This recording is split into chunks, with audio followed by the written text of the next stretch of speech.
Hey guys, welcome back to another YouTube video. I'm so excited to share this recipe with you all today. We're making cinnamon roll pancakes, which is basically the perfect excuse to have dessert for breakfast. Part 1 of this recipe is to make our pancake batter. The first thing we're going to do is whisk together all our dry ingredients: flour, baking powder, baking soda, salt, and sugar. Then we'll add in our wet, which is vanilla extract, buttermilk, 1 large egg, and some unsalted melted butter. Now whisk that together just until you have a smooth batter. Make sure not to overbeat it. Then you're going to set it aside and we'll move on to part 2, which is making our cinnamon sugar mixture.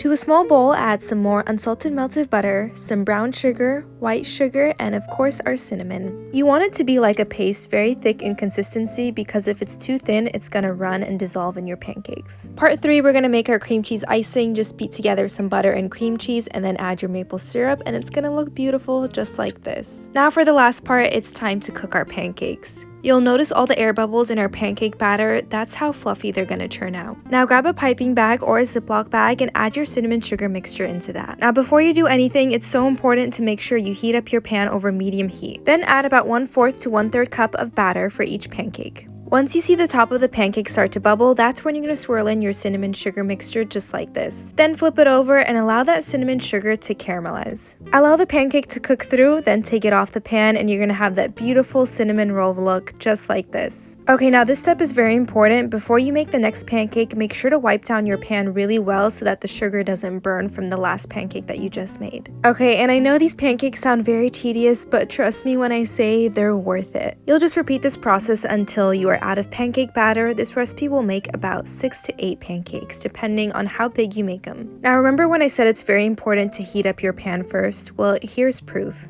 This first pancake came out kind of flat because the pan wasn't hot enough, and you can see the second one came out a lot more fluffy because the pan was hot. Either way, they're both delicious, but just wanted to show you a little tip. Moving along, all our pancakes are finally cooked, so it's time to plate. Just stack them up and then we could top it off with our delicious and creamy cream cheese icing. If you don't like things on the sweeter side, add less maple syrup to your cream cheese icing, and if you don't have maple syrup, you can also swap it out with powdered sugar. And that's how you make dessert for breakfast. If you enjoyed this video, make sure to give it a thumbs up, and of course, don't forget to subscribe so you never miss when I upload a new recipe. And if you'd like to see all my other recipes, I'll have the link to my blog included in the description down below, and I hope you enjoyed. Let me know if you try this out in the comments.